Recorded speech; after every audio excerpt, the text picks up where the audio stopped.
Hello everyone, a very very good morning to all of you. तो आज हमारा नया सेशन स्टार्ट हो रहा है जिसपे हम लोग जर्नल एग्रीकल्चर का कुछ पार्ट जो है वो कवर करेंगे। तो आज हमारा नया टॉपिक, नया सेशन स्टार्ट होगा। जल्दी से गिव मी कंफर्मेशन कि आप लोग क्लास में आ चुके हैं। जल्दी से बताइए।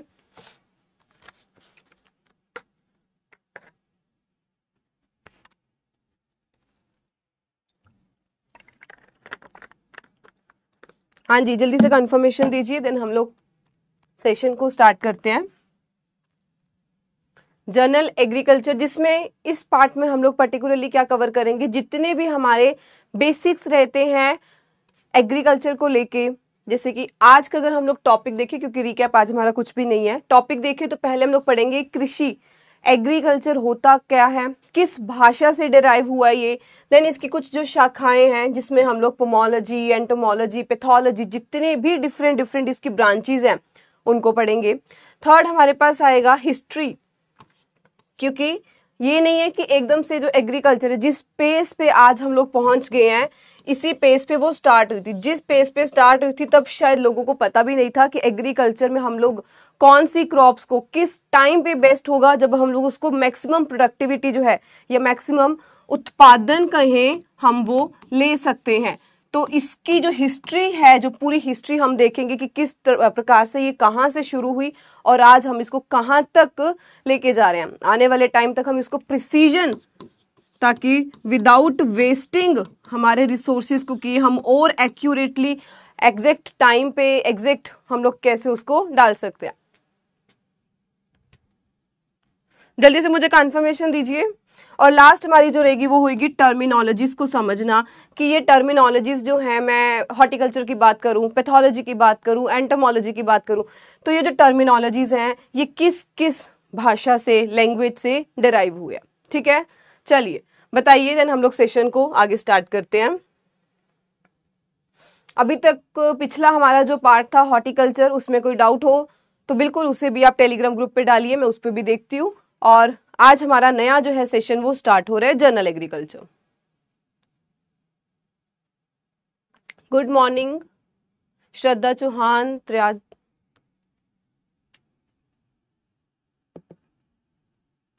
Only comments.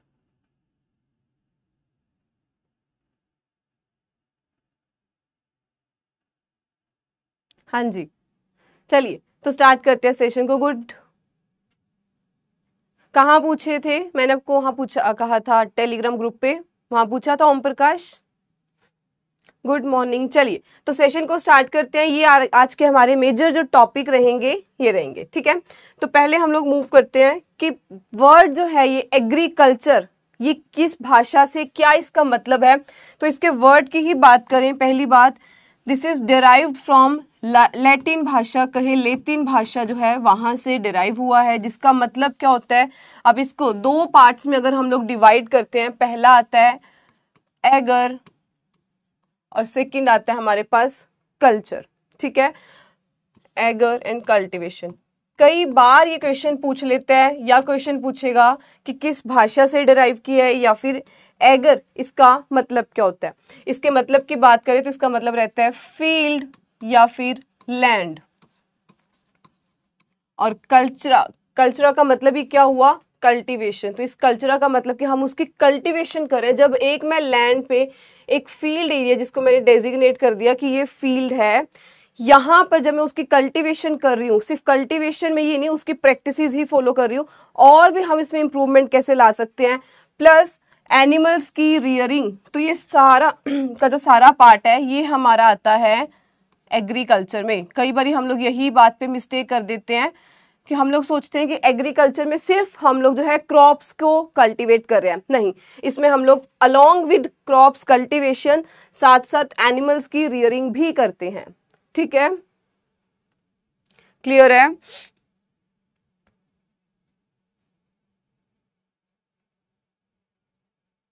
ठीक है, चलिए आगे स्टार्ट करते हैं फिर। तो ये हमारा बेसिक है कि एग्रीकल्चर वर्ड किस भाषा से आया है। ठीक है, और उसके क्या क्या आगे मतलब है।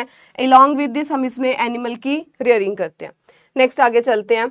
अब आता है कि अगर हम इसको डिवाइड करने लगे तो इसको हम लोग तीन पार्ट्स में डिवाइड करते हैं, कि जो कृषि है, एग्रीकल्चर है, ये एक आर्ट भी है, साइंस भी है और बिजनेस भी है। अब बात आती है कि हम इसे आर्ट किस पर्पस से कह रहे हैं। अगर आपने कभी सुना होगा, पुराने जो हमारे फार्मर्स थे, इवन जो आज के भी जो हमारे कुछ फार्मर्स हैं, वो हर चीज जो किसी इंस्टीट्यूट ने बताई उस अकॉर्डिंग नहीं चलते। वो किस बात पे फॉलो करते हैं कि ये मेरा तजर्बा है ना, कि मुझे इस चीज का एक्सपीरियंस है कि इस टाइम पे हमें एक्यूरेटली इतना पोटेशियम, जो भी फर्टिलाइजर की बात करें, पोटेशियम कहें, नाइट्रोजन कहें, इस टाइम पे डालना चाहिए, इस टाइम पे इसकी इरिगेशन की रिक्वायरमेंट जो है वो ये है। तो यही एक आर्ट है, कला है कि यहाँ पर स्किलफुल मैनर में जो है हम, जो एक फार्मर है वो अपने एक्सपीरियंस से कहते हैं कि भाई मैं इसमें, कि मेरे को इतना एक्सपीरियंस है कि मैं इसमें जो है कल्टीवेशन प्रैक्टिसेस, मुझे पता है कि हम इसमें क्या क्या फॉलो कर सकते हैं। तो ये एक कला है। अब उस कला पे जब हम लोग स्टेबल खड़े नहीं होते तो फिर हमें क्या आती है कि थोड़ी बहुत जो है हमें उसमें साइंस लगानी पड़ती है।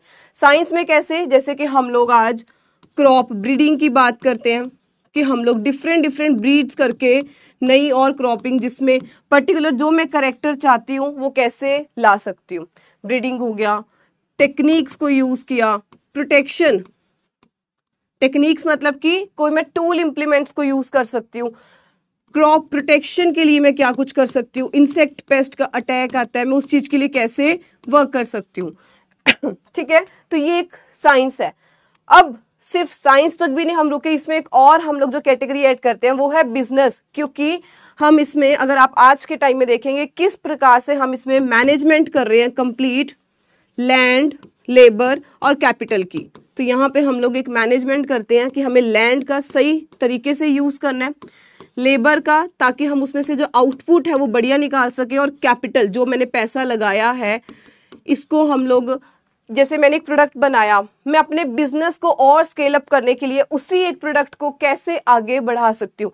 आज के टाइम पे हमारे पास इतने एग्रीप्रेन्योर्स हैं जो अलग अलग इस बिजनेस में एग्रीकल्चर को नेक्स्ट लेवल पर लेके जा रहे हैं। ठीक है, तो ये आता है कि एग्रीकल्चर में 3 पार्ट्स आगे आते हैं कि ये एक आर्ट भी है, साइंस भी है, क्योंकि हम इसमें प्रोडक्शन, प्रोटेक्शन, ब्रीडिंग वगैरह ये सब यूज कर रहे हैं, एंड बिजनेस को हम जो है अब इसे बना रहे हैं कि हम अपनी जो लैंड, लेबर, कैपिटल को एक्यूरेटली वे में किस प्रकार से बढ़िया यूज करके मैक्सिमम रिटर्न्स कहें तो यील्ड ले सकते हैं। तो यहाँ पे हम लोग इसको रिटर्न्स को हमें बढ़ाना है, मैक्सिमाइज करना है। यहां तक कोई डाउट हो तो पूछिए, अदरवाइज फिर हम आगे मूव करते हैं।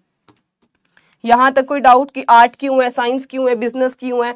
बिजनेस में मेजरली हमारे दिमाग में क्या रहता है कि हमें इसके रिटर्न्स, नेट जो यील्ड है, उत्पादन कहें, उपज कहें, वो हमें बढ़ानी है। ठीक है,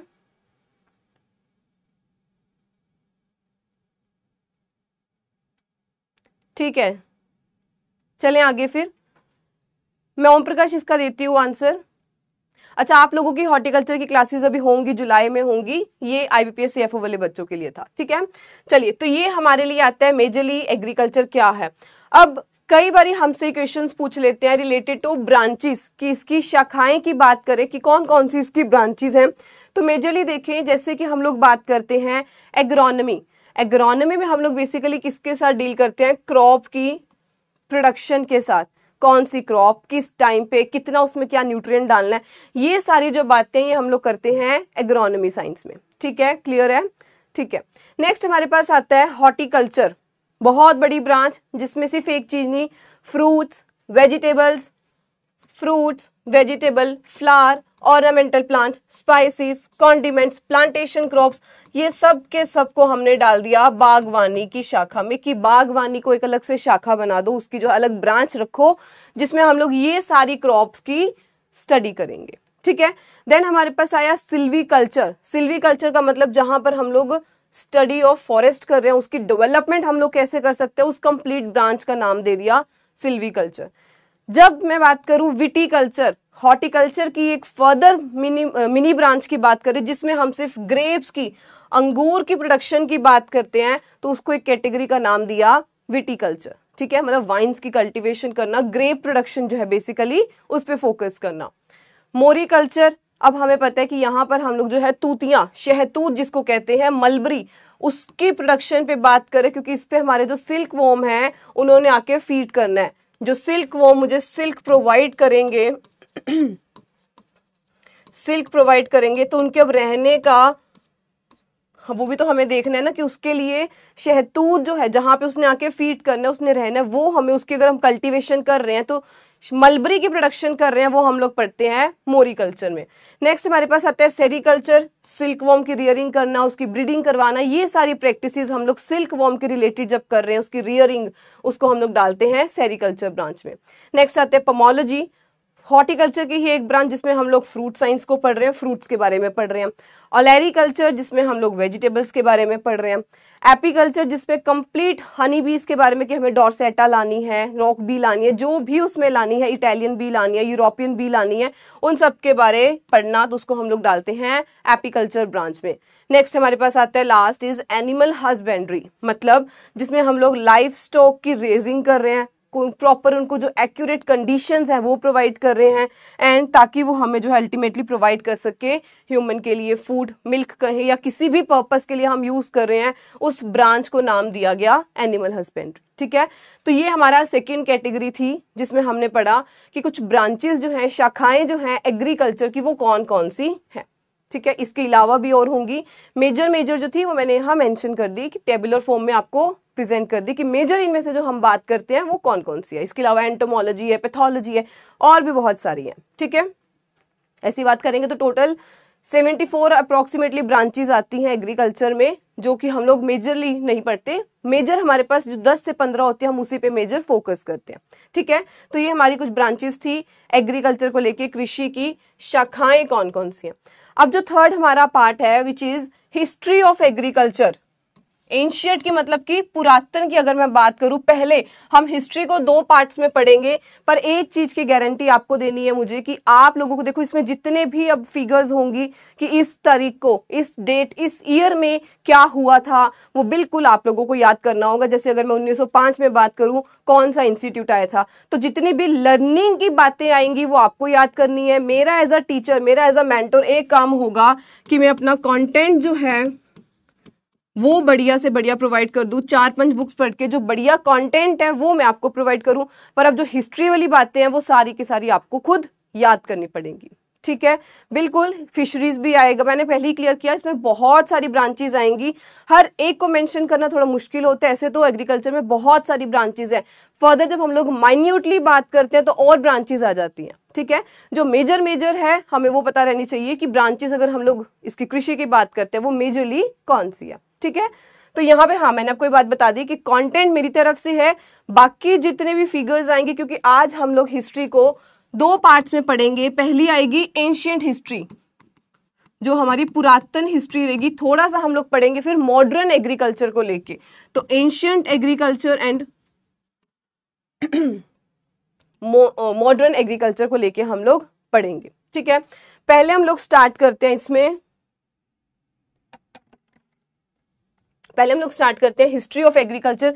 तो क्या हो रहा था, जब हिस्ट्री ऑफ एग्रीकल्चर की बात करें तो एग्रीकल्चर जैसे जैसे इवॉल्व कर रही थी, साथ ही साथ जो हमारी सिविलाइजेशन थी, मतलब कि ह्यूमन का रहना सहना, धीरे धीरे हमने ये सोचा कि हमें अपने साथ किस जानवर को रखना, क्योंकि हर टाइम अगर ह्यूमन सोचे कि मैं अकेले रह लूंगा तो नहीं होगा, क्योंकि उस टाइम पे पुरानी जगह की बात करें तो वहां पर लायन, इन सब का भी डर उतना ही रहता था। तो जैसे जैसे हमारी एग्रीकल्चर आगे बढ़ी है, उसी प्रकार से जो सिविलाइजेशन है दोनों ही बराबर पैरेलल चली है। ठीक है, तो जो हिस्ट्री है एग्रीकल्चर की और साथ साथ जो सिविलाइजेशन है वो हैंड इन हैंड, मतलब कि दोनों इकट्ठी ही आगे बढ़ी हैं। मेड इट पॉसिबल कि प्रिमिटिव मैन जो है, पुरातन जो हमारा इंसान है, उसको सेटल होना थोड़ा सा इजी हो गया, क्योंकि अगर उसने रहना है तो बिना वो खाने के भी नहीं रह सकता और बिना वो अपनी ग्रोथ के भी नहीं रह सकता। तो जब उसको रियलाइज हुआ कि मेरे को अपने साथ कोई तो जानवर जो है वो रखना पड़ेगा, ताकि इन केस कोई मेरे को ऐसे अटैक करने आए तो वो जो जानवर होगा, एनिमल होगा, वो मेरे को बचा सके, मेरी हेल्प कर सके। ठीक है, तो ये हमने पहली बात पढ़ी कि जो एग्रीकल्चर की हिस्ट्री और जो सिविलाइजेशन है दोनों साथ साथ चली है। As the food production made it possible कि इंसान को वहां पे सेटल डाउन करना थोड़ा सा इजी हो जाएगा। ठीक है, कौन सी आपकी 4 क्लास है? चलिए, तो सेकंड हम लोग पढ़ते हैं सेकेंड बात पढ़ते हैं कि अब जो स्कॉलर्स थे जिन्होंने इस पे प्रॉपर्ली रिसर्च की, अब इन्होंने क्या किया, इसको ना 3 से 4 कैटेगरी में डिवाइड कर दिया। अगर आपने कभी हिस्ट्री 8, 9, 10th में पढ़ी होगी तो हमने 3 वर्ड सुने होते हैं, stone age, bronze age, iron age करके। Stone age, bronze age and iron age, ठीक है। तो अब जो हमारे स्कॉलर्स थे, पुराने लोग थे, उन्होंने प्रॉपरली, जिन्होंने इसके बारे में प्रॉपर रिसर्च की, उन स्कॉलर्स को कहते हैं। तो उन्होंने क्या किया, अब ये जो स्टोन एज थी, ये इसी को आगे 3 पार्ट्स में डिवाइड कर दिया, नाम दे दिया old stone as, middle stone age and new stone as. 3 नाम दे दिए स्टोन एज के। अब उस स्टोन एज में जब हम लोग आते हैं, इसको आगे कैटेगराइज किया गया 4 पार्ट्स में, ठीक है। पहला नाम दिया पैलियोलिथिक पीरियड। फर्स्ट इज, पहले मैं ज्यादा लिखती नहीं, आप लोगों को पढ़ना इजी हो जाएगा। सो पहली जो कैटेगरी थी इट वाज पैलियोलिथिक पीरियड, जिसको हम लोग ओल्ड स्टोन एज के नाम से कहते हैं। तो इसमें आता है पीपल वर, इस टाइम पे अगर हम लोग बात करें, ये हमारे वो इंसान है, वो लोग हैं जो अभी पैलियोलिथिक पीरियड में सर्वाइव कर रहे थे, रह रहे थे। कैसे रह रहे थे, कुछ भी बिना पकाए जो है बस उसको चीर फाड़ करके उसकी डायरेक्ट कंजम्पशन शुरू कर रहे थे, खाना शुरू कर रहे थे, ठीक है। इसमें आप देख सकते हो कि किस तरीके से कोई भी जानवर मिला, चीर फाड़ की, उसको कट किया और वहां से उसको कंज्यूम करना शुरू कर दिया, क्योंकि इस टाइम तक ना तो हमारे पास जो थी फायर वगैरह कुछ वैसे इन्वेंटेड था। तो पढ़े पैलियोलिथिक पीरियड जो कि old stone as, old stone as. तो यहाँ पर जो ह्यूमन थे वो कैसे थे, हंटर्स टाइप के थे।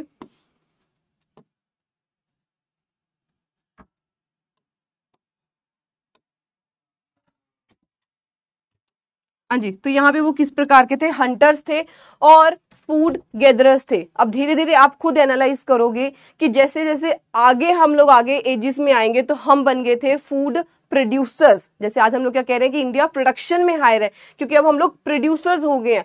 पहले क्या था कि सिर्फ फूड को इकट्ठा करी चलो, हमें रात में खाना है तो सिर्फ उसको गैदर करो, इकट्ठा करो, ठीक है। तो इस प्रकार पे यहाँ पे जब हम लोग पैलियोलिथिक पीरियड की बात करते हैं तो यहाँ पर वो हंटर्स थे और सिर्फ फूड को इकट्ठा करने का सोचते थे। प्रोडक्शन को उनको कुछ नहीं पता था कि हमें प्रोड्यूस भी करनी है खुद, ये चीजें जो मिल गया उसको इकट्ठा करके रख लो ताकि हम लोग बाद में इसे यूज कर सके, खा सके, ठीक है। Who ate wild fruits and vegetables को एज इट इज खा लेते थे। लिव्ड इन हंटिंग, तो मेन जो उनका बेसिक कंसेप्ट था वो था सिर्फ हंटिंग का, ठीक है। हंट किया, उसको कंज्यूम कर लिया। ह्यूमंस यहाँ पे अनपॉलिश्ड, कुछ भी है पॉलिशिंग वगैरह ना यूज किए, डायरेक्ट जो है उसको ऐसे ही खा लेते थे। रफ स्टोन्स जैसे कि हैंड एक्सिस, हथियारी को यूज कर लिया, चॉपर्स को, कटर्स को, ये सब चीजों को यूज करते थे, ठीक है। तो ये हमारा पहला आता है पैलियोलिथिक पीरियड। आप लोगों को ऐसे प्रकार के डाउट्स आएंगे ना तो फिर मैं आपको पढ़ा नहीं पाऊंगी अच्छे तरीके से। देखो आप लोगों की ही होता है कि कभी तो हमें मल्टीपल क्लासेस चाहिए। जब अकेली एक क्लास चल रही थी तब आप लोगों को था कि मैम दूसरी क्लास कब स्टार्ट होगी। हम लोगों का अभी जो है रीजनिंग क्वांट्स नहीं अच्छा है तो उस पर वर्क किया जाए, तो आप लोगों के लिए रीजनिंग जो है उसकी क्लासेस स्टार्ट कर दी गई। अब ये समझ नहीं आ रहा कि आप लोगों को दिन में कितनी क्लासेस चाहिए, क्योंकि ऐसे तो आपकी डिमांड सबके साथ मैच ही नहीं होगी।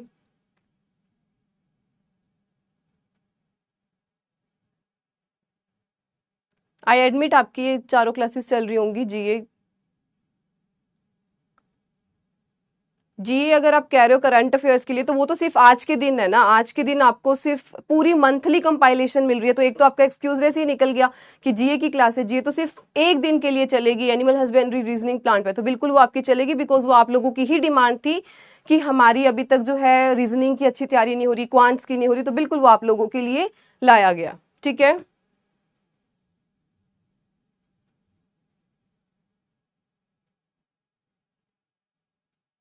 ओम प्रकाश टेंशन लेने की कोई बात नहीं है, नहीं हो पा रहा तो थोड़ा टाइम मैनेज कर लो, ठीक है।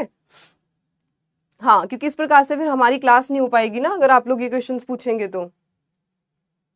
बाकी आप लोग कहोगे तो फिर हम क्लास थोड़ी कम करवा देते हैं, 1 या 2 क्लासेस रखवा लेते हैं दिन में।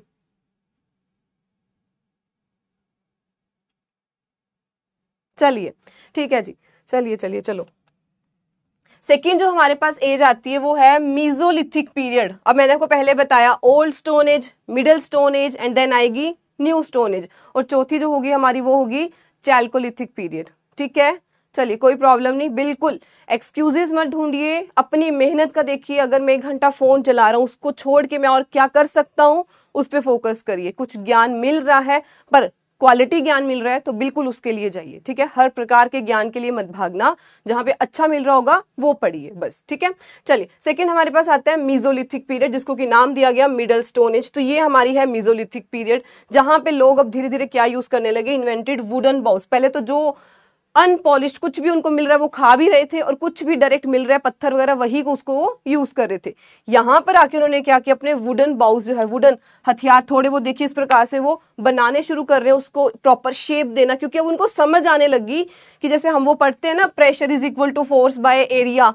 तो थोड़ा सा इनका भी माइंड चला कि भाई हमें आगे से नुकीला करना पड़ेगा, ताकि वो डायरेक्ट जाके जो है किसी, अगर हम लोग इंसान पे मार रहे हैं या किसी पे भी जा रहे हैं तो उस पे वार करे, ठीक है।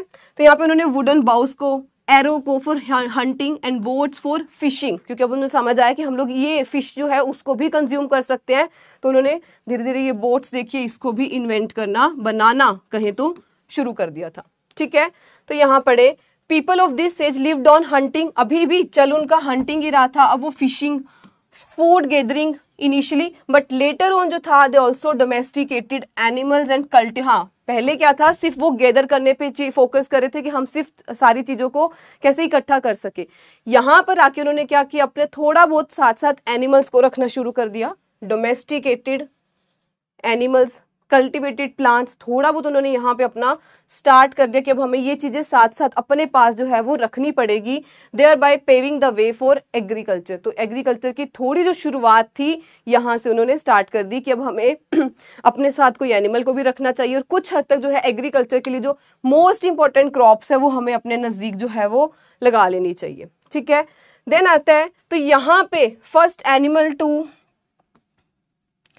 Animal to be domesticated was wild ancestor of dog. बहुत बारी रिपीटेड क्वेश्चन, बहुत बारी क्वेश्चन पूछा जाता है, हु वॉज द, या कौन सा वो एनिमल है जिसको पहली बार डोमेस्टिकेशन जो थी जिसकी स्टार्ट की गई थी, तो that was dog. Later on sheep, और जो गॉड थे भेड़ बकरियां, उनको भी उन्होंने अपने साथ रखना शुरू कर दिया था, ठीक है।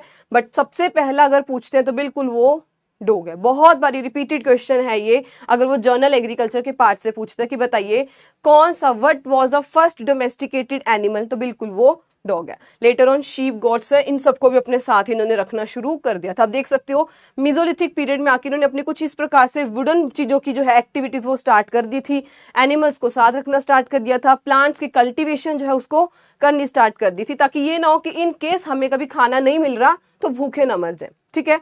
नेक्स्ट हमारे पास जो आता है दैट वाज नियोलिथिक पीरियड, कहे तो न्यू स्टोन एज। यहाँ पढ़े एग्रीकल्चर, इन्होंने यहाँ पीछे देखो, पीछे इन्होंने एग्रीकल्चर स्टार्ट कर दिया है, डोमेस्टिकेशन ऑफ एनिमल्स, इनके साथ एनिमल्स जो है भेड़ बकरियां ये भी रहने लगी हैं, खुद अपनी जो है कल्टीवेशन, इनके हाथ में हल है जिसको लेके ये खेत में जा रही हैं, स्टोर हाउस बना दिया कि अगर हमारे पास कुछ काफी जो है अनाज बचता है हम उसको स्टोर हाउस में रख सके, ठीक है। विलेज जो तो इनका सेटल हो ही गया, हाउसिंग वगैरह इन्होंने देनी शुरू कर दी, एंड हैंडीक्राफ्ट पे कुछ हद तक जो था वो वर्कआउट यहाँ पे इन्होंने करना शुरू कर दिया, ठीक है। तो पढ़ते हैं नियोलिथिक पीरियड, कहे तो न्यू स्टोन एज में क्या शुरू हुआ था, और इसी को एक टर्म दी जाती है नियोलिथिक रेवोल्यूशन। तो इसको हम लोग एक रेवोल्यूशन का नाम लेते हैं कि ये नियोलिथिक रेवोल्यूशन है। सिंस यहाँ पे क्या आए, बहुत सारे इंपॉर्टेंट चेंजेस आए थे। कहते हैं ना कि एक जानवर से इंसान बनना, इंसान बनने का मतलब कि जब हम लोग थोड़ी बहुत जो मैनेजमेंट सीख लेते हैं कि किस प्रकार से हमें कैसे कैसे जो है अपनी डेली लाइफ की प्रॉब्लम को कैसे हैंडल करना है, सिमिलरली इन्होंने एनालाइज कर लिया था कि भाई ये हमारी कुछ तकलीफें हैं, कुछ प्रॉब्लम्स हैं, इनको हम लोगों को कैसे टैकल करना है, उसके लिए अपनी जो थी अरेंजमेंट्स वो स्टार्ट कर दी थी यहाँ पे आके। इसीलिए इसको क्या नाम दिया गया है, नियोलिथिक रेवोल्यूशन, ठीक है। So this age saw turning to food producer से अब हम बन गए थे, मतलब कि फूड गैदरर से अब हम क्या बन गए थे, फूड प्रोड्यूसर। यहाँ पर रेगुलरली उन्होंने खेत में जाना, अपने लिए कल्टीवेशन करके जो भी क्रॉप्स वगैरह लगानी है उसको यहाँ पर लगा के आते थे। तो ये हमारा बनता है इंपॉर्टेंट पॉइंट कि यहाँ पर अब हम लोग फूड गैदरर से कन्वर्ट हो गए थे, फूड प्रोड्यूसर्स पे आ गए थे, ठीक है। तो ये हमारे लिए बहुत इंपॉर्टेंट पॉइंट बनता है कि किस एज में आके जो थे ये एकदम ट्रांजिशन देखने को मिला था, वो था ये नियोलिथिक पीरियड में। नेक्स्ट देखिए, जो इस एज के लोग थे इन्होंने साथ ही साथ cultivated land and Guru, fruits लगाने, मक्का लगाना, रागी, हॉर्स ग्राम। ऑल्सो इन्होंने साथ साथ कैटल, शीप, गोट्स को भी अपने साथ ही डोमेस्टिकेशन जो थी इनकी वो स्टार्ट कर ली थी। यहाँ पे इन्होंने उसकी डोमेस्टिकेशन जो थी डिफरेंट डिफरेंट एनिमल्स की वो स्टार्ट कर ली थी, ठीक है। एंड पीपल यहाँ पे अब ज्यादा सेटल्ड लाइफ जी रहे थे and paved a way for beginning of civilisation यहाँ से स्टार्ट होगी। तो इसीलिए इसको एक नाम दिया गया कि क्या है, नियोलिथिक रेवोल्यूशन। बहुत बड़ा क्रांति, बदलाव लेके आई है ह्यूमन की लाइफ में, कि उसको समझ आने लगी कि ये मेरी बेसिक नेसेसिटी है, इसमें मुझे क्या क्या और इम्प्रूवमेंट्स चाहिए, ठीक है। नेक्स्ट बात करें तो नेक्स्ट हमारे पास जो आता है वो है chalcolithic period. This is a chalcolithic period, जहां पे अब हमने अपने प्रॉपर टूल्स वगैरह डेवलप कर लिए थे कि हमें डायरेक्ट अगर वार करना है तो हमें कौन से टूल्स को यूज करना है। और पढ़ते हैं प्रोडक्शन की बात करें तो यहाँ पे हमने कनक, चावल, सेवरल पल्सेस जैसे कि लेंटिल होगी, ब्लैक ग्राम होगी, ग्रीन ग्राम होगी, इन सब की कल्टीवेशन जो थी वो स्टार्ट कर दी थी, बाजरा की। नेक्स्ट आते हैं कॉटन भी इस टाइम पीरियड पे आके जो थी इसकी कल्टीवेशन स्टार्ट कर दी गई थी ब्लैक कॉटन सॉइल एरिया में ऑफ द डेक्कन। और बाकी जो है वो लोअर डेक्कन एरिया में जैसे कि रागी, बाजरा, मिलेट्स, ये सब हमने लोअर डेक्कन एरिया में इसको लगाना शुरू कर दिया था, ठीक है। और इसमें हमने साथ ही साथ वही काऊ बफलो तो हमारा चल ही रहा था, तो काऊ बफलो एलिफेंट इस एरिया में भी जो है हमने आके बफलो सब शुरू कर दिया था। तो ये बेसिकली हमारी क्या थी, एक हिस्ट्री थी। अगर हम लोग बात करते हैं कि एग्रीकल्चर और सिविलाइजेशन दोनों कैसे पैरेलल जो है वो दोनों मूव किए हैं। अब अगर हम लोग कुछ इवेंट्स की बात करते हैं, क्योंकि कुछ जो है इंपॉर्टेंट ईयर्स हमारे पास है कि उस ईयर में क्या हमने कल्टीवेशन स्टार्ट की थी, किसकी डोमेस्टिकेशन स्टार्ट की थी, तो मैंने आपको बहुत बढ़िया तरीके से जितने भी मोस्ट इंपॉर्टेंट हमारे पास एंशिएंट हिस्ट्री के कहें तो जितने भी उसके इवेंट्स थे सारे मेंशन कर दिए। नेक्स्ट जितने भी मॉडर्न एग्रीकल्चर के थे वो सब मैंने आपको इस टेबुलर फॉर्म में बढ़िया तरीके से प्रेजेंट कर दिए हैं, ठीक है। अब इसके बाद टास्क आप लोगों का भी शुरू होता है कि हमें साथ साथ जो है इसकी रिवीजन करनी है। आज पढ़ेंगे, कल मैं आती ही आपसे पहले इसके 5 से 7 क्वेश्चंस पूछूंगी जो हम आज के सेशन में कंप्लीट कर रहे हैं, ठीक है। हाँ जी, तो पहले हम लोग शुरू करते हैं 10,000 BC की बात करें तो यहाँ पर डॉग्स की कल्टीवेशन डोमेस्टिकेशन थी, अपने साथ रखना डॉग्स को शुरू कर दिया था। तो पहले भी मैंने आपको बताया कि सबसे पहला अगर एनिमल की बात करें तो बिल्कुल वो डॉग थी, उसको उसकी डोमेस्टिकेशन जो थी वो करनी शुरू कर दी थी। नेक्स्ट आता है 8700 BC पे डोमेस्टिकेशन ऑफ शीप, 77 पे डोमेस्टिकेशन ऑफ गोट। जिसको मैं टिक करूंगी वो मोस्ट इंपॉर्टेंट है, बाकी जो मेजरली रहेंगे वो मैं आपको इसमें सारे टेबुलर फॉर्म में प्रेजेंट कर देती हूँ, ठीक है। 7500 में बहुत ज्यादा इंपॉर्टेंट कि हमने क्रॉप्स की कब स्टार्ट की थी, वीट, राइस, इन सब की। तो क्रॉप्स की हमने वीट एंड बार्ले, बहुत ज्यादा इंपॉर्टेंट। पहली बात पूछेगा कि किस साल में की थी, सेकंड बात किस क्रॉप्स के लिए की थी, बहुत इंपॉर्टेंट क्वेश्चन है। वीट एंड बार्ले की 7500 BC में आके शुरू की थी। 6000 BC में domestication of cattle and pig. Next बहुत इंपॉर्टेंट मक्के की, मेज की कब शुरू की थी, 4400 BC में आके।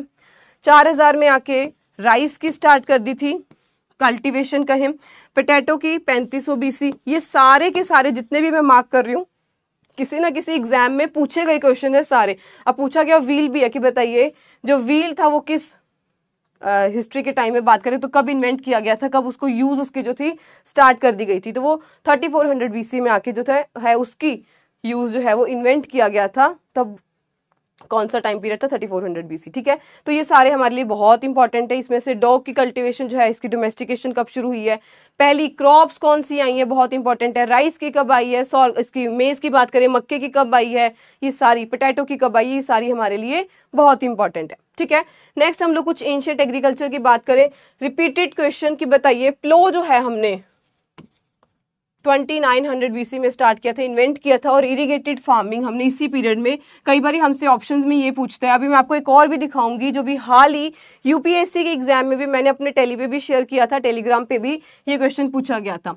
तो कई बार आपको ऑप्शन में पूछेगा कि प्लो किस जो था टाइम पीरियड पे इन्वेंट किया गया था, और उसी टाइम पीरियड पे एक और चीज जो थी उसकी भी फार्मिंग स्टार्ट कर दी गई थी। तो बिल्कुल वो प्लो और इरिगेटेड, मतलब पहले सिर्फ हम लोग बारिशों पे डिपेंड कर रहे थे कि सारा कंप्लीट था वो सिर्फ रेनफेड था।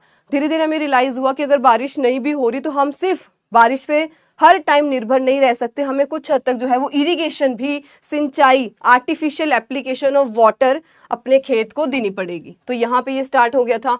2300 बीसी में कई बार पूछ लेते हैं कि चिकपी की बताइए कब हुई थी, चिकपी पियर सरसों कॉटन की। नेक्स्ट आता है 2200 में, जिसमें कि फाउल, बफलो एंड एलिफेंट की स्टार्ट की गई थी। ठीक है। नेक्स्ट फिंगर मिलेट की बात करें तो 1800 में, 1725 बीसी में सॉर्गम की, 1500 बीसी में आता है cultivation sugar cane, irrigation through यहाँ पर वेल्स के थ्रू जो थी वो स्टार्ट कर दी गई थी। नेक्स्ट आता है 15 सेंचुरी एडी की बात करें, एनो डोमिनी, एडी का मतलब होता है एनो डोमिनी, आप लोगों को पता ही होगा, मैं छोड़ देती हूँ यहाँ पे। तो एनो डोमिनी पे बात करिए, यहाँ पर स्वीट ऑरेंज बनता है, बहुत इंपॉर्टेंट ये स्वीट ऑरेंज, सौर ऑरेंज, वाइल्ड ब्रिंजल, अनार, बहुत बारी पूछा गया क्वेश्चन, अनार बताइए, स्वीट ऑरेंज बताइए, सौर ऑरेंज बताइए, कब इनकी कल्टीवेशन जो थी वो स्टार्ट कर दी गई थी।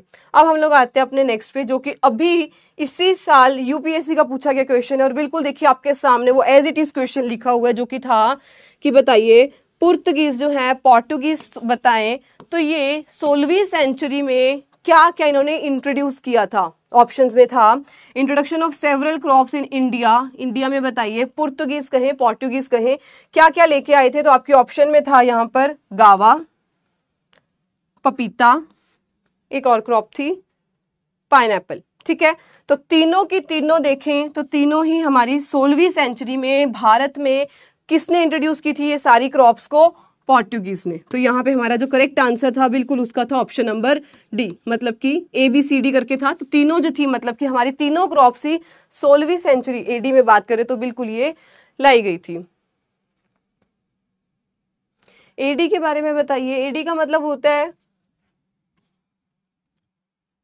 बीसी मतलब होता है before the birth of Christ, और एडी को हम लोग कहते हैं एनो डोमिनी। जो भी चीज इस टाइम पीरियड के बाद हुई उनको हम लोग एनो डोमिनी, एडी का टारगेट नाम दे देते हैं, और इस टाइम पीरियड से पहले होगी तो उसको हम लोग कह देते हैं बीसी, बिफोर क्राइस्ट कह देते हैं। ठीक है। तो ये सारी जो थी ये भी बीसी कैटेगरी चल रही थी, मतलब कि बीसी बिफोर क्राइस्ट, और यहाँ पर हम लोग एडी कैटेगरी में जो है उसमें आ गए हैं। 15वीं सेंचुरी में हमारे फ्रूट क्रॉप्स कुछ थे, जैसे कि स्वीट ऑरेंज, सौर ऑरेंज, अनार, ये सब आ गए थे। 16वीं सदी में बात करें, 16वीं सेंचुरी में बात करें, आफ्टर डेथ नहीं बोलते हैं ओम प्रकाश, एनो डोमिनी, इसीलिए उसको नाम आफ्टर डेथ नहीं बोला गया, एनो डोमिनी नाम दिया गया। ठीक है, आफ्टर डेथ नहीं बोलना। चलिए तो नेक्स्ट हम लोग आते हैं 16वीं सेंचुरी में बहुत इंपॉर्टेंट बनता है, बाकी सारी क्रॉप्स भी पढ़ते हैं कि और कौन कौन सी क्रॉप्स जो थी वो इसी टाइम में इंट्रोड्यूस की गई थी। पहली बात करें आलू, पोटैटो, स्वीट पोटैटो आई थी, एरो रूट, कसावा, टमाटर, चिली, पंपकिन, टबैको, कैशू नट। अब आपसे हो सकता है क्योंकि कैशू नट बहुत ज्यादा इंपॉर्टेंट बनता है तो हमें कैशू नट का याद रखना है कि कैशू नट बताइए किस सदी में कौन लेके आया था। तो बिल्कुल उसको पोर्टुगीज लेके आए थे, इंडिया लेके आए थे। ठीक है, हाँ जी। कस्टर्ड एप्पल, ग्राउंड नट बहुत इंपॉर्टेंट बनता है, ग्राउंड नट बताइए। रबर, कॉटन, अमेरिकन कॉटन बताइए कब आई थी। तो जिसपे मैंने हाईलाइट कर दिया ये कुछ वो क्वेश्चंस हैं जो आपसे बिल्कुल वो पूछ सकता है कि बताइए किस सदी में कौन कौन इंट्रोड्यूस किए थे। इस बार यूपीएससी में अगर ये 3 पार्ट्स पूछे गए हैं तो हो सकता है नेक्स्ट में आपसे ये पूछ ले। ठीक है, 1845 एडी में बात करें तो यहाँ पे हमें बिल्कुल पता है कि यहाँ पर जो है इरिश फेमाइन आया था। ठीक है, Irish famine due to late blight of potato. तो ये हमारे लिए बनते हैं इंपॉर्टेंट पॉइंट्स जब हम लोग एंशियंट एग्रीकल्चर की बात करते हैं। यहां तक कोई डाउट है तो पूछिए। नेक्स्ट हम लोग स्टार्ट करते हैं मॉडर्न एग्रीकल्चर। ठीक है, मॉडर्न एग्रीकल्चर पढ़ते हैं। इसमें कौन कौन से डेज, कौन कौन से जो इसके इवेंट्स इंपॉर्टेंट है, बिल्कुल सारे जो सिर्फ मेजरली इवेंट। अब आप इसकी बात करोगे अगर 1905 की, तो ये तो मैंने सारी की सारी कहानी आपको शॉर्ट में सारी आपको समझा दी थी कि कहाँ पर क्या इसका पहले नाम था। IARI की बात करें, क्या इसका पहला नाम था, कहाँ पर था, क्यों इसको शिफ्ट किया गया, अब कहाँ पर उसको शिफ्ट किया गया, किस साल में शिफ्ट किया गया। तो ये तो मैंने आपको सारा का सारा ही शॉर्ट में कंप्लीट आपको समझाने की कोशिश की थी। ठीक है, क्लियर है। तो पहला अगर हम लोग मॉडर्न एग्रीकल्चर की बात करें जिसमें हमने किस पे फोकस किया, कुछ इंस्टीट्यूट्स को लाने पर कि अब हमें अपनी जो है प्रोडक्शन टेक्निक्स को, ब्रीडिंग को, इन चीजों पे फोकस किया जाए। तो अभी इसको हमने नाम दे दिया, जैसे इरिगेशन के लिए और बढ़िया हम लोग क्या कर सकते हैं उसको कैटेगरी में हमने दे दिया मॉडर्न एग्रीकल्चर। ठीक है, क्योंकि ये अब हमारी मॉडर्नाइज चीजें आ गई कि भाई हमें पानी प्रॉपर चाहिए। अब हम सिर्फ रेनफेड पे तो नहीं डिपेंड कर सकते, हमें पानी प्रॉपर चाहिए। फर्टिलाइजर वगैरह बढ़िया इंस्टीट्यूट जो है उसको डेवलप किया जाए ताकि वो माइन्यूटली हर चीज पे वर्कआउट कर सके। ठीक है, तो पहला देखते हैं हम लोग 1871 जिसमें कि DRAC joint department of revenue agriculture and commerce को एस्टेब्लिश किया गया, बनवाया गया। सेकंड आता है 1874 में बहुत जो है खतरनाक एक फेमाइन आई थी, अकाल आया था बिहार में। नेक्स्ट आता है कि किस साल में IMD इंडिया मेट्रोलॉजिकल डिपार्टमेंट जो है कहाँ पर एस्टेब्लिश हुआ था और किस साल में हुआ था? 1875 में कहीं 1880 में। तो फेमाइन कमीशन जो था, क्योंकि इतने लगातार फेमाइन आ रहे थे, पहले आ गया हमारा आयरिश फेमाइन, इतना उसे भयानक हो गया, देन हमारा बिहार में ही आ गया फेमाइन, तो उसके बाद 1880 में फाइनली एक फेमाइन कमीशन जो था वो लाया गया।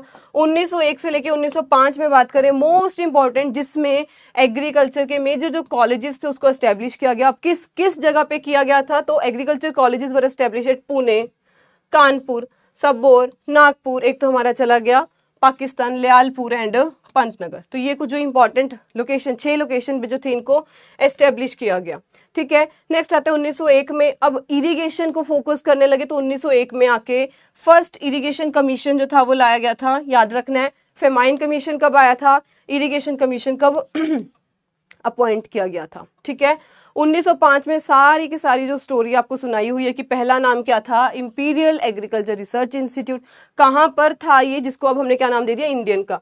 तो कहाँ पर था? पूसा, बिहार में। बट सडन जब एक अर्थक्वेक आता है तो उस कारण इसकी जो बिल्डिंग होती है वो सारी तहस नहस हो जाती है, जिस कारण इसे 1936 में आके हम लोग, अर्थक्वेक के कारण क्वेश्चन बन सकता है, अर्थक्वेक के कारण किसके कारण होता है, तो वहां पे हम लोग 34 में ये सारा तबाह हो जाता है, जिस कारण 36 में इसको न्यू दिल्ली में शिफ्ट किया जाता है। 1936 में आके इसको न्यू दिल्ली में शिफ्ट कर दिया जाता है।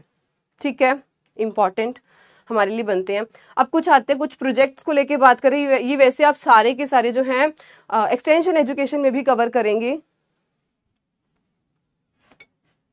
कि कौन कौन से मेजर हमारे पास जो हैं वो प्रोजेक्ट्स हैं। जैसे कि सेवाग्राम प्रोजेक्ट हो गया 1920 में, Gurgaon project by FL Brian. यहाँ पे ईयर से ज्यादा इंपॉर्टेंट आपके लिए क्या बनेगा, प्रोजेक्ट और कौन लाए थे।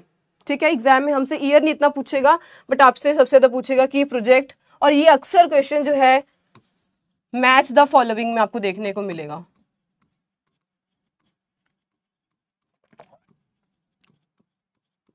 कि बताइए, गुड़गांव प्रोजेक्ट कौन लाए थे? FL Brayne. Shriniketan project RN Tagore. Marthandam project कौन लाए थे? Spencer Hatch. And Sevagram project जो कि महात्मा गांधी जी। ठीक है, तो ये हमारे लिए इंपॉर्टेंट बनते हैं। इसके प्रोजेक्ट और कौन लाए थे वो मेजरली हमारे लिए इंपॉर्टेंट बनेंगे। ठीक है, 1929 में बात करें 29 में, तो यहाँ पर हमने इसे इंपीरियल एग्रीकल्चर रिसर्च इंस्टीट्यूट को एस्टेब्लिश किया था। 40 में आके एक मंथली मैगजीन शुरू हुई थी, मंथली मैगजीन, जिसका की नाम क्या था, इंडियन फार्मिंग। अभी मैंने हाल ही में इसे टेलीग्राम पे क्वेश्चन भी पूछा था कि ये जो मैगजीन है ये कौन रिलीज करता है। वॉज स्टार्टेड बाय IARI ने स्टार्ट किया था न्यू दिल्ली में। ठीक है, आगे देखते हैं। एक कैंपेन आया था, ग्रो मोर फूड कैंपेन। किस साल में आया था? तो 1942 में ग्रो मोर फूड कैंपेन आया था, फेल हो गया था, देन उसको दोबारा 1947 में आके दोबारा से इसको स्टार्ट किया गया था। एंड लास्ट हमारे पास आता है जो बहुत एक भयानक, फिर से एक आया था, अक्रेंस ऑफ 1943 में ग्रेट बंगाल फेमाइन आया था, जो कि किसने कॉज किया था। बहुत बारी रिपीटेड क्वेश्चन कि बताइए ग्रेट बंगाल फेमाइन जो था वो कब आया था और किसके कारण, कौन उसका कोइजल ऑर्गेनिज्म था। तो ये हमारा रिपीटेड क्वेश्चन है। ठीक है, तो ये हमारे कुछ इंपॉर्टेंट पॉइंट्स हैं मॉडर्न एग्रीकल्चर को लेके। अभी खत्म नहीं हुआ, बहुत लंबी ये टेबल है, क्योंकि जितने भी इंपॉर्टेंट थे मैंने आपको सब के सब इस, ताकि आपके पास एक कंटेंट जो है वो एक जगह पर आपको सबसे जो है बढ़िया कंटेंट वो मिलना चाहिए, ताकि एक ही जगह पर जब आप PPT इसकी खोले आपको सारे इंपॉर्टेंट पॉइंट्स वो मेजरली मिल जाए। ठीक है, 1948 में बात करें तो इटावा पायलट प्रोजेक्ट बहुत इंपॉर्टेंट बनता है। उससे भी ज्यादा इंपॉर्टेंट 1952 में बात करें तो CDP आया था, कम्युनिटी डेवलपमेंट प्रोग्राम। ठीक है, उसको लॉन्च किया गया था, CDP कम्युनिटी डेवलपमेंट प्रोग्राम को लॉन्च किया गया था। देन आता है हमारे पास बहुत इंपॉर्टेंट, पहला एक्रिप किस क्रॉप पे था और कब लाया गया था। तो पहला जो एक्रिप था वो बिल्कुल all India coordinated improvement project जो है, रिसर्च इंप्रूवमेंट प्रोजेक्ट की बात करें तो ये मक्के पे आया था 1957 में। बहुत बारी पूछा गया क्वेश्चन कि बताइए कब आया था। फिर आते हैं नाफेड का कब आया था, अपीडा कब आया था, नाफेड कब आया था। अक्सर इसके बारे जो क्वेश्चन हमसे पूछ लेता है। तो अक्टूबर 1958 की बात करें, नाफेड जो है उस टाइम पीरियड पे आया था अक्टूबर 1958 में। National agricultural cooperative marketing federation 2 अक्टूबर 1959 पे पंचायती राज जो सिस्टम था इसको इंट्रोड्यूस किया गया था, जो कि एक 3 टायर सिस्टम है। अब क्वेश्चन यहां से बनेगा कि बताइए कहां पर पहली बार आया था, कौन लाया था, कौन सी इसकी कमेटी थी? तो बलवंत राय मेहता कमेटी थी। और कहां पर? Nagaur district of Rajasthan. 3 question इसमें कवर हो रहे हैं आपके कि इस साल में क्या आया था, सिस्टम कितने टायर का होता है, 2, 3, 1, तो 3 टायर सिस्टम है, कौन सी कमेटी थी और किस एरिया पे लाया गया था? तो नागौर डिस्ट्रिक्ट ऑफ राजस्थान पे। नेक्स्ट आ रहा है 1960 में, बहुत बारी क्वेश्चन हमें अक्सर ये अपनी क्लास में पूछती भी हूँ और बताती भी हूँ कि 1960 में बताइए पहला इंस्टीट्यूट कब आया था? तो 1960 में आया था। कौन सा था वो? तो जीबी पंत जो है ये हमारी पहली यूनिवर्सिटी थी एग्रीकल्चर की बात करें। 61 में intensive agriculture district programme IADP ये लाया गया था।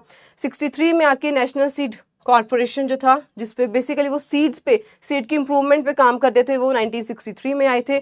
65 में Nilokheri project by SK day, जिसको कि मजदूर मंजिल के नाम से भी जानते हैं, ये आया था 65 में। नेक्स्ट था 66 में हमने HDP जो थी high yielding variety HYV varieties पे फोकस किया था 66 में आके। और नेक्स्ट ईयर जो था 66 से 67 बहुत इंपॉर्टेंट हमारी कृषि क्रांति, हरी क्रांति की बात करें तो 66-67 में ग्रीन रेवोल्यूशन पीरियड, इसको तो हम लोग भूल भी नहीं सकते हैं कि ग्रीन रेवोल्यूशन पीरियड कब था, 66 और 67 वाला मेजरली एक टाइम माना जाता है जब हमने हरी क्रांति की बात करें, हरित क्रांति लाई गई थी। ठीक है, बहुत इंपॉर्टेंट। अब इसमें से आप कोई भी नहीं कह सकते हो कि इंपॉर्टेंट नहीं है। पहली यूनिवर्सिटी कब आई थी?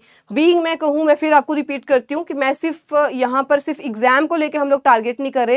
एज एन एग्रीकल्चर एस्पिरेंट्स जो बातें हमें पता होनी चाहिए तो बिल्कुल वो सारी की सारी इसमें कवर की गई हैं। ठीक है, तो ये सारे वो इंपॉर्टेंट पॉइंट्स है जो एग्जाम में भी आते हैं एंड एज वेल एज हमें जर्नली जैसे पता भी होनी चाहिए कि पहली यूनिवर्सिटी किस साल में आई थी, ये सब बातें। ठीक है, नेक्स्ट और देखते हैं कि और हमारे कौन से मॉडर्न एग्रीकल्चर को लेके और कौन से इंपॉर्टेंट पॉइंट्स है, क्योंकि मैंने इसमें ट्राई किया कि आपके जितने भी एग्रीकल्चर में be it from horticulture, pathology, entomology या फिर एक्सटेंशन एजुकेशन, तो सारे के सारे एक जगह पर आपको मिलने चाहिए। ठीक है, तो यहाँ पे मेजरली जो आ रहे हैं ना ये सारे एक्सटेंशन वाले हमारे प्रोजेक्ट्स हैं। नेक्स्ट आते हैं 71 में, तो मिनी किट प्रोग्राम जो था वो लाया गया था। 73-74 में DPAP drought prone area programme जो था वो लाया गया था। बहुत बारी पूछा गया क्वेश्चन 74 में, 74 के 2 क्वेश्चन बनते हैं बहुत इंपॉर्टेंट। पहला आता है कि TNV सिस्टम जो था वो कब लाया गया था और कौन लाया था? डैनियल बेनोर ये लाए थे, और कब लाए थे, क्या लाए थे, कब लाए थे? 74 में TNV सिस्टम।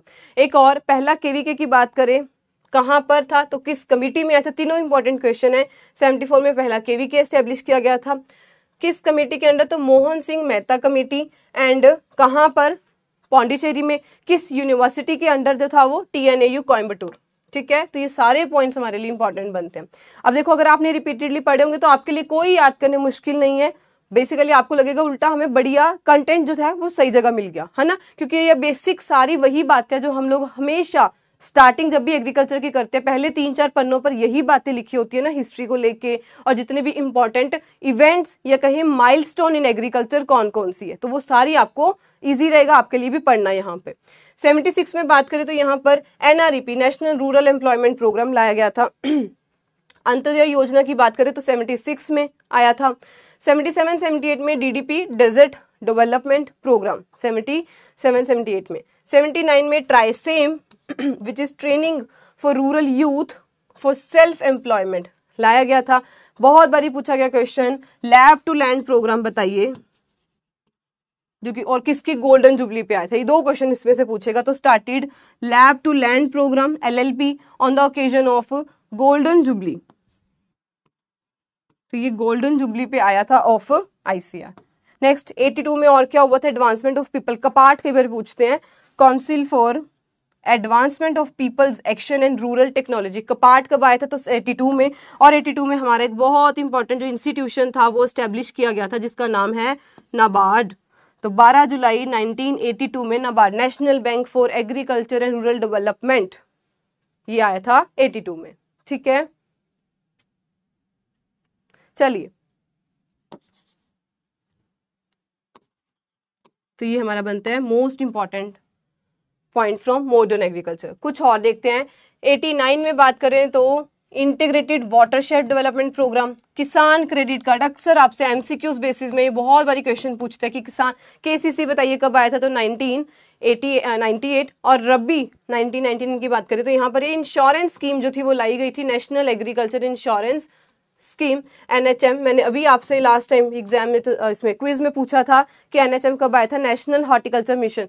तो मई 2005 में इसको स्टार्ट किया गया था। 2014 में बात करें इसको लेटर ऑन मर्ज कर दिया गया था MIDH के साथ, mission for integrated development of horticulture. ठीक है, तो MIDH के साथ इसे मर्ज कर दिया गया था। ये थे हमारे मोस्ट इंपॉर्टेंट इवेंट्स की जब हम बात करते हैं मॉडर्न एग्रीकल्चर में। अब इसके बाद जो दो हमारे लिए इंपॉर्टेंट बनते हैं, दो इंस्टीट्यूट्स के बारे में पढ़ना, ICAR एंड IARI, उनके बारे में पढ़ते हैं।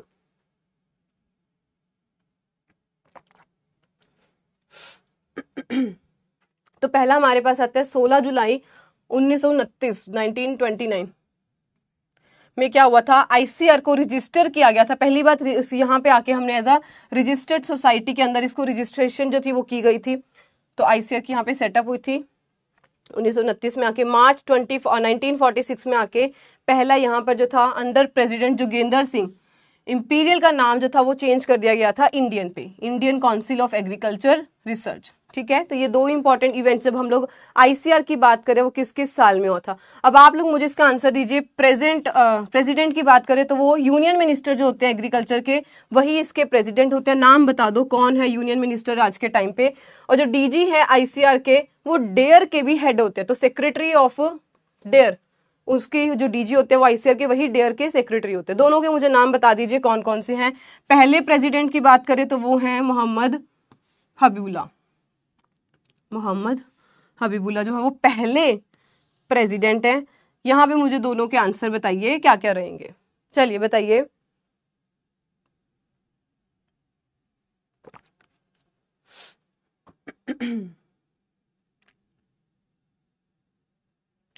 किसका आंसर दे रहे हैं? शिवराज सिंह चौहान,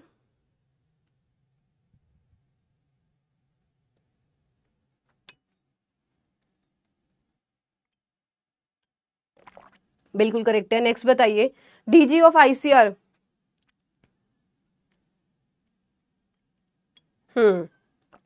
बिल्कुल करेक्ट है, ML जाट। ठीक है,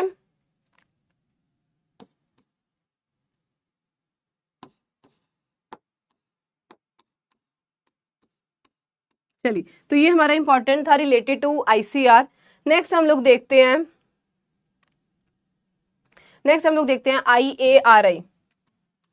ये तो बहुत बढ़िया तरीके से आपको शॉर्ट में सारा का सारा याद हो गया होगा। अब तो सिर्फ एक ऊपर से रिवीजन ले लो कि हाँ दोबारा से एक बार इसको पढ़ लो बस। 1905 में, 1934 में बात करें, 34 में, 36 में एंड देन 58 में इसको रजिस्ट्रेशन दी गई डीम्ड यूनिवर्सिटी की। ठीक है, 1905 में बात करें तो पहले जो था एग्रीकल्चर रिसर्च इंस्टीट्यूट एस्टेब्लिश किया गया पूसा बिहार में। अंडर किन के अंडर? ये मैंने आपको कहीं ना कहीं क्वेश्चन भी पूछा है किसी आपके DPP या उसमें। तो under Lord Curzon, funded by Philip, इसीलिए स्पेशली जो लेबोरेटरी है जिसको क्या नाम दिया गया है, फिलिप लेबोरेटरी। ठीक है, तो इनके अंडर ये सारा एस्टेब्लिश किया गया था। अब 34 में आके क्या होता है कि इसकी जो बिल्डिंग होती है वो डैमेज होती है, जो कि पूसा बिहार में थी। रीजन था कि अर्थक्वेक आ जाता है। तो 36 में आके जो इसकी बिल्डिंग सारी खराब होगी तो अब इसे फाइनली जो था फिर इसे शिफ्ट किया गया दिल्ली में, और उस रोड का क्या नाम रखा गया, पूसा रोड। तो IARI को, इंडियन एग्रीकल्चर रिसर्च इंस्टीट्यूट को लेटर ऑन शिफ्ट किया गया पूसा रोड, जो कि न्यू दिल्ली, जिसको मतलब कि यहाँ पे 1936 में उसको शिफ्ट किया गया। और 58 में आके इसको एक डीम्ड यूनिवर्सिटी का जो था वो टारगेट मतलब नाम दे दिया गया। ठीक है, ये कुछ हमारे इंपॉर्टेंट इवेंट्स है रिलेटेड टू IARI। कौन कौन से साल में कौन कौन सी जो चेंजेस इसमें आएंगे, जैसे कि पहले हमने इसका नाम चेंज कर दिया, इंपीरियल से एग्रीकल्चर इंडियन कर दिया, इस प्रकार से। ठीक है, तो ये हमारे लिए इंपॉर्टेंट है। यहाँ पे जैसे हम इसका नाम चेंज कर देते हैं इंपीरियल से इंडियन, कुछ इंपॉर्टेंट इवेंट्स हैं ये हमारे। ठीक है, नेक्स्ट हम लोग आते हैं अपनी टर्मिनोलॉजीज पे, क्योंकि कई बार हो सकता है हमसे क्वेश्चन पूछ ले कि बताइए कि भाई ये किस भाषा से डिराइव किया गया है, तो हम उसको पढ़ लेते हैं कि कौन सा पर्टिकुलर वर्ड किस भाषा से लिया गया, क्या वो ग्रीक वर्ड है, क्या वो लैटिन वर्ड है। तो बेसिकली मैं आपको पहली बात तो बता दूं, जहां पे भी पीछे लॉजी आ जाए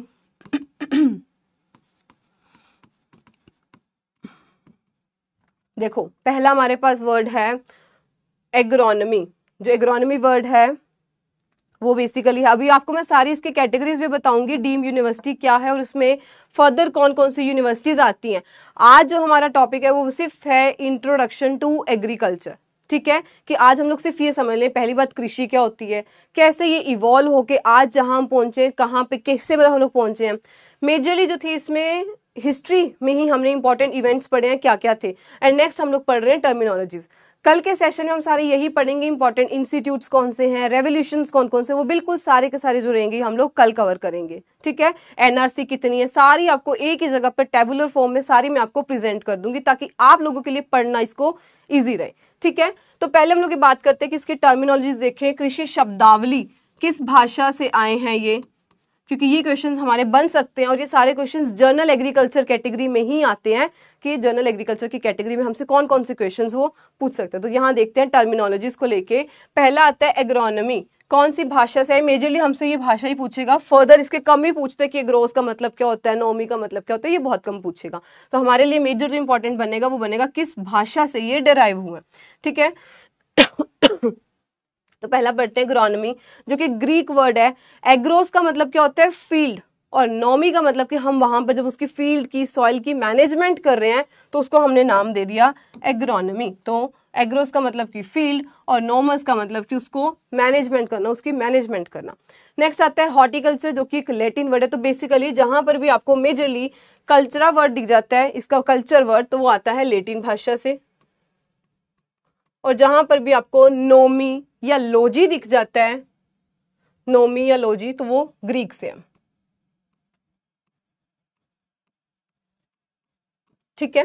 तो सेकंड हम लोग बात करते हैं हॉर्टिकल्चर की, जो कि एक लैटिन या लातिन जो वर्ड है वहां से लिया गया। मतलब कि हॉर्टस का मतलब होता है गार्डन, और उस पे उसकी कल्टीवेशन करना। अब गार्डन में मैं हूं, मैं वहां पर अपने फूल भी उगा सकती हूँ, फ्लावर्स उगा सकती हूँ, जो है फ्रूट्स वो लगा सकती हूँ, और एग्रीकल्चर मतलब कि वेजिटेबल साइंस, वेजिटेबल्स लगा सकती हूँ। तो ये सारी की सारी हमारी कैटेगरी हॉर्टिकल्चर में चली जाती है, एक अम्ब्रेला टर्म है वहां पे चली जाती है, जिसका मतलब हॉर्टस का मतलब कि गार्डन, उसमें उसकी कल्टीवेशन करना। नेक्स्ट आता है पोमोलॉजी। पोमोलॉजी फर्दर एक ब्रांच आ गई है हॉर्टिकल्चर की ही, जब मैं सिर्फ फ्रूट साइंस की बात करती हूँ। अब पोमोलॉजी में अक्सर वो क्वेश्चन पूछते हैं कि बताइए किस भाषा से डिराइव हो, तो ये दोनों ही भाषा इसकी, लैटिन एंड ग्रीक दोनों में आता है। तो एक कॉम्बिनेशन है दोनों का। लैटिन वर्ड कौन सा है, पोमम। पोमम का मतलब क्या होता है, फ्रूट। एंड नेक्स्ट जो हमारे पास आता है पोमोलॉजी, तो यहाँ पे जो ग्रीक वर्ड है वो है लोगोस, क्योंकि मैंने आपको क्या बताया, जब लोजी आ जाए, नॉमी आ जाए, तो वो ग्रीक वर्ड है। तो ये दोनों का मिश्रण है, लैटिन एंड ग्रीक वर्ड का। पहला जो वर्ड है इसका वो लैटिन वर्ड है पोमम, जिसका मतलब होता है फ्रूट, और लॉजिस का मतलब क्या हुआ, उसकी डिस्कोर्स, मतलब कि उसको कैसे हम लोग आगे स्प्रेड कर सकते हैं, उसके बारे में पढ़ना, उसकी कल्टीवेशन कैसे कर सकते हैं। तो ये ग्रीक भाषा का वर्ड है, ठीक है। नेक्स्ट हमारे पास आता है ओलेरिकल्चर। जब हम लोग वेजिटेबल साइंस की बात करें, ये भी एक कल्चर आ गया, तो पीछे ये एक लैटिन वर्ड है। फ्लोरिकल्चर एक लैटिन वर्ड है, जिसमें हम लोग फ्लावर्स की कल्टीवेशन कर रहे हैं। ओलेरिकल्चर की बात करें, कई बार ये पूछ लेता है कि इसमें जो ओलेरी है, ओलेरिस, क्योंकि बड़ा अलग सा नाम है ना ओलेरिस, तो इसका मतलब क्या है, तो इसका मतलब होता है पॉट हब। और जब हम लोग उस पॉट हब की मतलब कि कल्टीवेशन करेंगे तो उसको हम लोग नाम दे देंगे ओलेरिकल्चर, वेजिटेबल साइंस को पढ़ना। एक्सटेंशन, एक्स का मतलब कि आउट और टेंशन का मतलब कि स्ट्रेच करना, ठीक है। तो वो हमारी जितनी भी कैटेगरी, मतलब कि मेरे पास अगर एक नॉलेज है, मैं उसको किस प्रकार से आगे तक फैला पाऊं। अब अगर मैं कृषि में बात कर रही हूँ, एग्रीकल्चर में बात कर रही हूँ, तो यहाँ पे मेरे पास किस प्रकार की नॉलेज होगी और मेरी टारगेट ऑडियंस की होगी। नॉलेज मेरे पास होगी एग्रीकल्चर की, टारगेट ऑडियंस मेरी होगी किसानों तक। तो मुझे अपनी नॉलेज को किस प्रकार से फैलाना है, आगे फार्मर्स तक लेके जाना है, ताकि जो मेरी एक्चुअल ऑडियंस है, मैं उनको अपनी जो भी, अगर मैंने कोई टेक्निक डेवलप की है या कुछ भी नई ब्रीडिंग टेक्निक्स आई है या कोई नई वैरायटी आई है, उनको मैं कैसे उन तक पहुंचा सकूं। उसी चीज को हम लोग पढ़ते हैं एक्सटेंशन एजुकेशन में। बेसिकली लैटिन वर्ड है, एक्स का मतलब कि आउट एंड टेंशन का मतलब कि उसको स्ट्रेच करना, ताकि मैं अपनी जो बताना चाह रही हूँ अल्टीमेटली अपने कंज्यूमर, अपने फार्मर्स तक मैं बता सकूं, ठीक है। सॉइल की बात करें, अगेन एक लैटिन वर्ड है, सोलम का मतलब ही क्या होता है, फ्लोर या फिर ग्राउंड सरफेस की जब हम लोग बात करते हैं, ठीक है, अर्थ क्रस्ट की बात करेंगे। मॉनसून कई बार पूछ लेते हैं, क्योंकि ये अलग सी इसकी है, this is derived from Arabic word, जिसको कि हम लोग क्या कहते हैं, मौसम। तो यहाँ फिर इसको नाम दे दिया गया मॉनसून, मतलब कि सीजन। ठीक है, तो ये हमारे कुछ इंपॉर्टेंट टर्मिनोलॉजीज थी अभी तक एग्रीकल्चर की। कुछ और पढ़ते हैं। मार्केट, इकोनॉमिक्स के ये आ गया क्वेश्चन एक, क्योंकि अगर हमसे ये इसकी टर्मिनोलॉजी पूछते हैं तो हमें पता होनी चाहिए। हाँ जी, तो यहाँ पे देखिए मार्केट, जो कि ऑल्सो एक लैटिन वर्ड है। मार्केटस मतलब कि एक वो जगह जहां पे जाकर हम अपने ट्रेड कर रहे हैं, अपना व्यापार कर पा रहे हैं, तो उसको नाम दे दिया गया market. So this is markets, मतलब कि जहां पे एक जगह जहां पर हम लोग ट्रेड, ट्रैफिक और मर्चेंडीज आगे कैसे एक्सपेंड कर सकते हैं उन चीजों पर बात कर रहे हैं।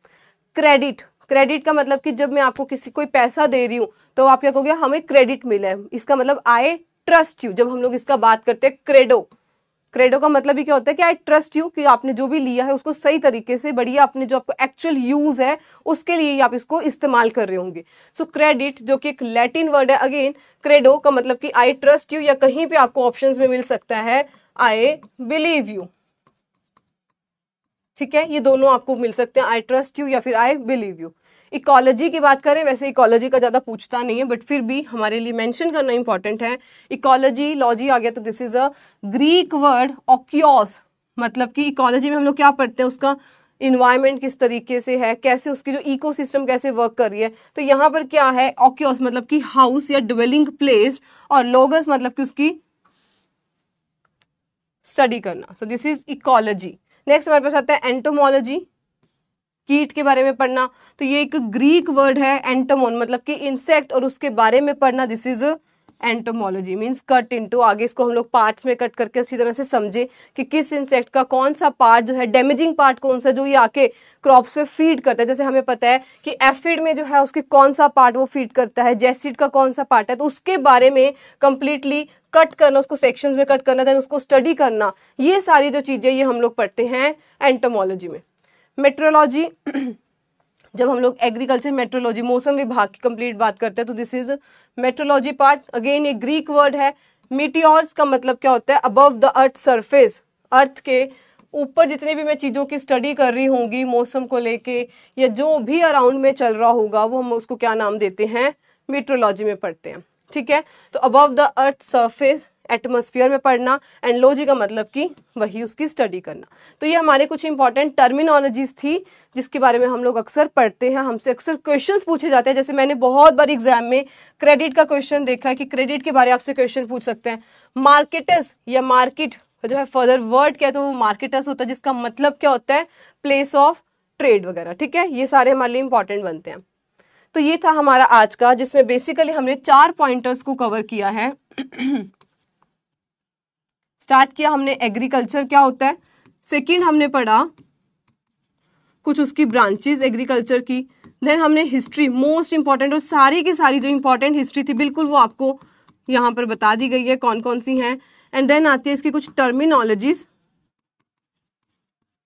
कि किस भाषा से कौन सी जो है वर्ड वो लिया गया। ठीक है, यहाँ तक कोई डाउट हो तो पूछिए, बाकी हम लोग जितना भी होगा वो हम लोग कल के सेशन में फिर आगे कंटिन्यू करेंगे, जिसमें हम लोग कुछ रेवोल्यूशन जो है इंपॉर्टेंट वो पढ़ेंगे, और जो कुछ इंपॉर्टेंट साइंटिस्ट हैं उनके कॉन्ट्रीब्यूशन भी देखेंगे। कल या परसों के लेक्चर में हमारा यही रहेगा, मतलब कि कुल मिला के कहीं तो जर्नल एग्रीकल्चर का जितना भी इंपॉर्टेंट पार्ट होगा वो बिल्कुल आपका कवर करा दिया जाएगा। ठीक है, कोई डाउट है तो पूछिए यहाँ तक।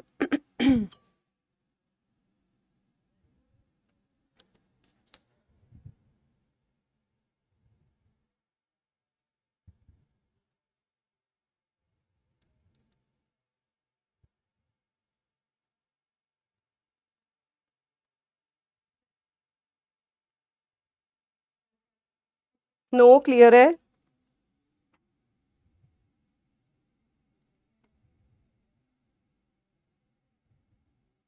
चलिए पूछिए।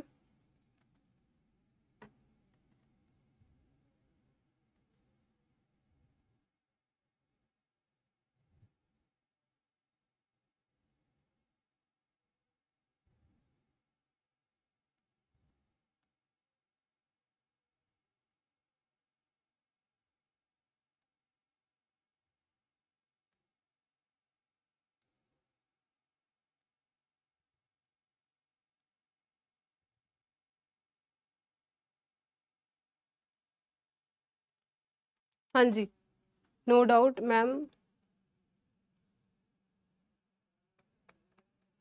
हाँ, ओम प्रकाश, एक तो इसको हम लोग ना अप्रोक्सीमेटली डबल कहते हैं, डबल द स्क्वायर सिस्टम, ठीक है। ऐसा नहीं पूछेगा कि नंबर ऑफ ब्रांचेस कितनी, ऐसा नहीं पूछेगा। जस्ट आपको उसके जो है नंबर वो पूछ सकते हैं, जैसे कि ये ब्रांच का क्या आगे किसके साथ कल्टीवेट, इसकी किसमें जो है इसकी हम लोग स्टडी करते हैं, इतना ही पूछेगा। इतने नंबर ऑफ ब्रांचेस नहीं कभी पूछेगा सिड, ठीक है। होमवर्क बिल्कुल आपका ये रहेगा कि जितना हमने पढ़ा है वो आपको सारा जो है वो पढ़ के आना है, बढ़िया तरीके से इसको रिवाइज करना है, और कल मैं आपको इसी के अराउंड जो है वो क्वेश्चन पूछूंगी।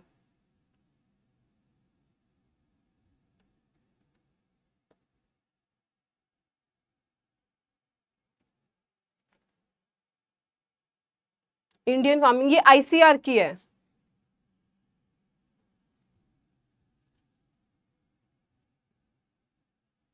क्योंकि आईसीआर की, और क्या पूछ रहे हो, डाउट मतलब आफ्टर डे। देखो मैं बताती हूँ, होता ये वही मतलब है, बट इसमें हम लोग कभी ना वर्बली ये बात नहीं बोलते कि आफ्टर डेथ है, ठीक है। इसको तभी एक नाम दे दिया गया क्योंकि हमें सब कम्युनिटीज की रिस्पेक्ट करनी होती है, तो हम कभी ये नहीं बोल सकते कि आफ्टर डेथ है ना उनके। तो यहाँ पर तभी उन्होंने एडी का नाम क्या दे दिया, एनो डोमिनी। तो हम कभी भी वो नहीं बोलते, बोल देंगे कि ये एनो डोमिनी है और पहले वाला बिफोर क्राइस्ट है, ठीक है। बिल्कुल आपका होमवर्क यही रहेगा कि आपको जितने भी आज हमने पढ़े इसको अच्छी तरीके से रिवाइज करके आना है, क्योंकि मैं ये मान रही हूं कि इसमें आज के टाइम में, मतलब कि आज के इसमें कुछ डिफिकल्ट नहीं था। अगर आप एग्रीकल्चर स्टूडेंट हो तो आपने ये सारे के सारे जो वर्ड्स हैं ये डेफिनेटली ईयर्स होंगे, डेफिनेटली आपने सुने होंगे, है ना। बट बस एक होता है कि हमें अगर सही जगह पे कंटेंट मिल जाए ना, क्योंकि मेरे साथ ये बहुत प्रॉब्लम थी, मुझे एक जगह पे एक टेबुलर फॉर्म में हर चीज चाहिए होती थी और मुझे वो सही टाइम पे मिलती नहीं थी।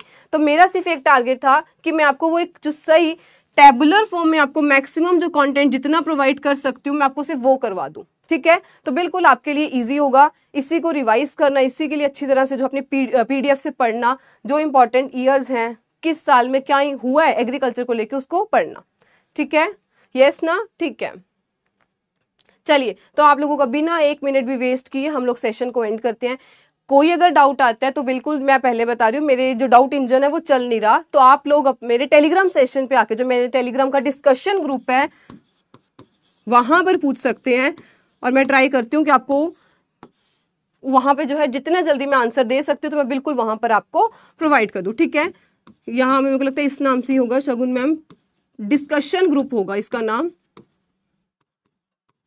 Discussion group.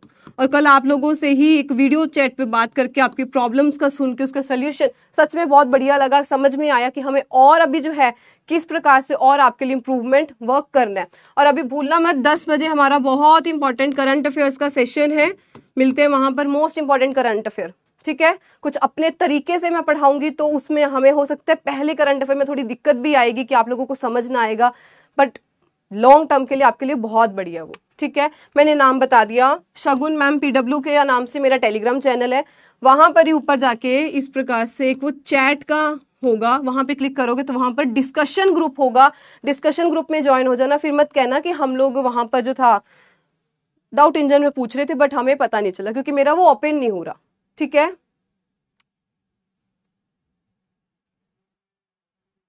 आप नहीं हो एग्रीकल्चर स्टूडेंट, बट फिर भी एग्रीकल्चर से अगर आज के हम लोग टॉपिक की बात करें तो इतना कुछ भी उसमें डिफिकल्ट नहीं था, जो मोस्ट इंपॉर्टेंट थी सिर्फ वही आपको उसमें प्रेजेंट करके दी गई है, ठीक है। मैं आपका जरूर ध्यान रखूंगी सिड वर्मा, ताकि आप लोग, आपके लिए बेसिकली समझाना कैसे इंपॉर्टेंट इजी हो सके, ठीक है, उसको मैं ध्यान रखूंगी। बिल्कुल वाईटी पे होगी, यूट्यूब पे होगी, अभी 10 बजे होगी, तैयार रहना, बहुत बढ़िया तरीके से लेंगे।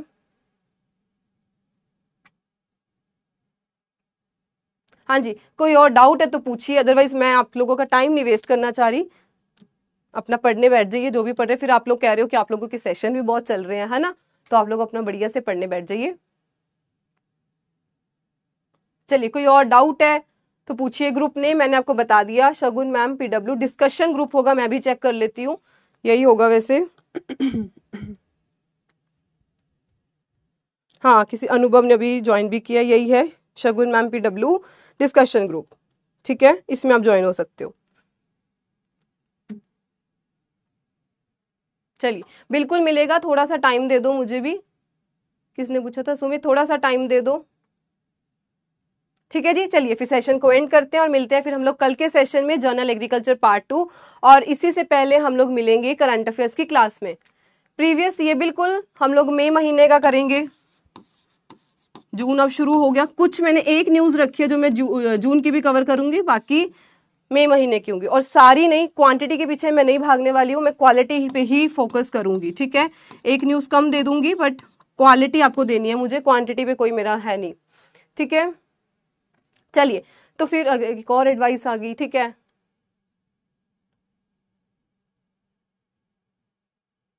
मैं प्रशांत इसका जो है ना कुछ सेशन प्लान करती हूँ, क्योंकि ना यहाँ पर बाकी सब बच्चे भी हैं, तो कुछ मैं ऐसा प्लान करती हूँ जहां पर मैं आपका यहाँ पे टाइम जो है ज्यादा यूटिलाइज ना करूँ, एक शॉर्ट में या किसी भी वे में आपको जहाँ पे गाइड कर सकती हूँ। ठीक है, क्योंकि यहाँ पर फिर सबका टाइम इस प्रकार से जाएगा। मैं आपका इसका डेफिनेटली आंसर जरूर दूंगी। और कल ये मेरे से टेलीग्राम सेशन पे भी एक बच्चे ने पूछा था, तो मैंने उसका बहुत बढ़िया तरीके से आंसर दिया था। ठीक है, करे सेशन एंड। चलिए, thank you so much Pankaj and all of you for your patient listening. मिलते हैं हम लोग कल के सेशन में, तब तक take care, bye bye and prepare hard. Thank you so much everyone, thank you.